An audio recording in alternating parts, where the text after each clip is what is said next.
Hey, it's time to be liberated from the chaos of working in your business. Hey, I want to have kind of a serious moment with you, and I'm going to ask you to stay. I know for some of you this might feel a little bit uncomfortable, and you notice the title, You Are Broken, and That's Okay. I had a call with one of our heroic small business owners that we've been working with. And, you know, guys, honestly, this is one of the honors, the privileges, and the responsibilities of being a small business coach is we tell people all the time that business and life are necessarily connected. They're not separate. You know, I hate that phrase. Well, it's just business. Scott, it's just business. That's not. You get screwed in business, guess where you're taking that? Home.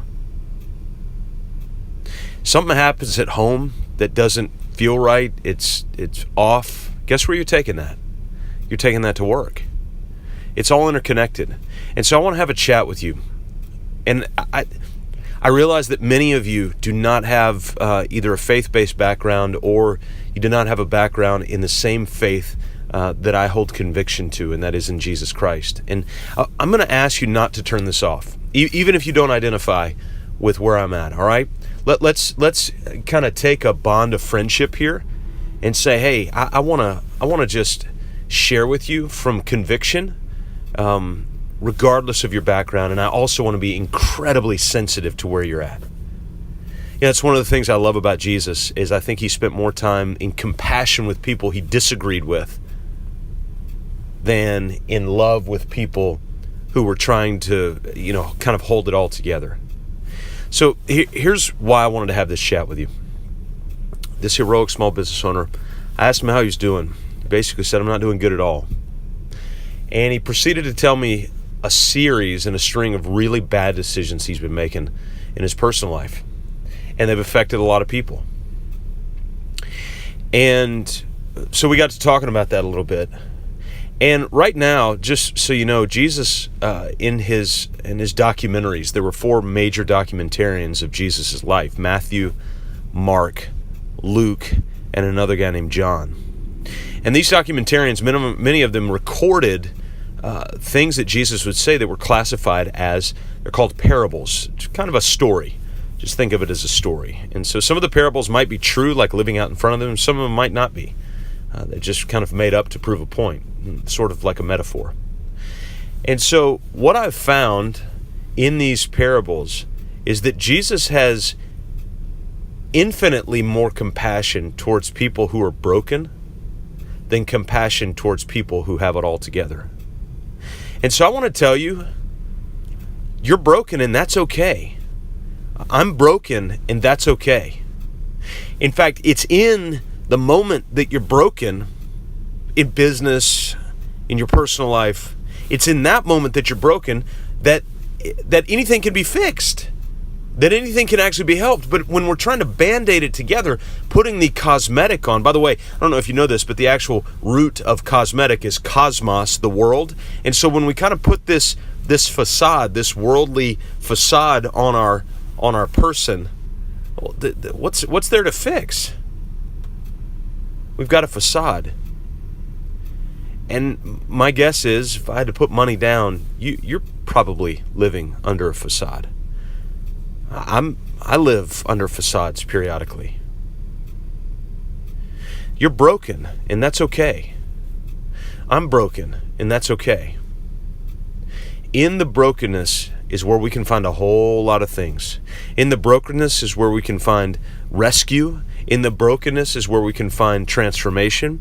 In the brokenness is where we can find wisdom. In the brokenness is where we can find opportunity. Jesus said, I have come that you might have life and have it to the full.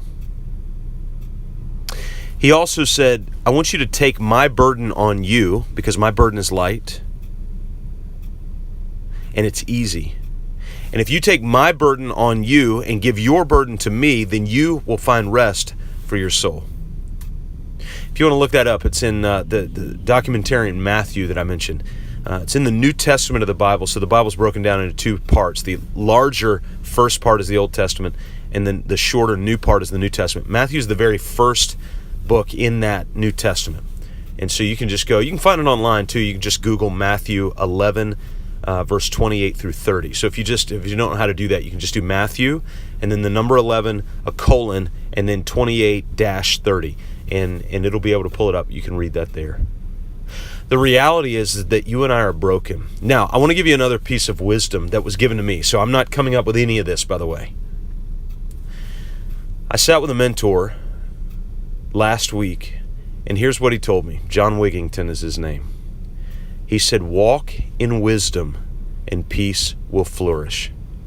Walk in wisdom and peace will flourish. So I was talking to this heroic small business owner about that. And he said, well, I don't even know where to start with that. What do I do? And I said, well, let's why don't we take it step by step?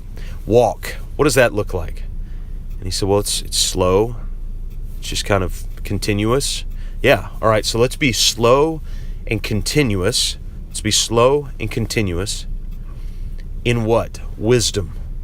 All right, so where do we find wisdom? And I asked this heroic small business owner, where do you find wisdom? And he said, well, I guess in people that are, like friends that I can talk to.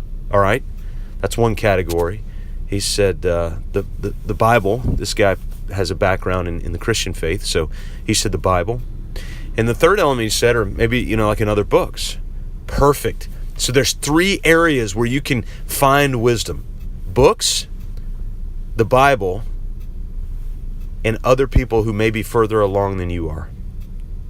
So if you walk in wisdom, meaning if you take books and the Bible and conversations with people who are more mature or further along than you are where you want to go, mentors, if you walk, meaning you meet with those elements on a regular basis, you meet with a book on a regular basis, you meet with the Bible on a regular basis, you meet with a mentor on a regular basis. If you walk in that wisdom, then listen to what John Wigington said. He said, peace will flourish.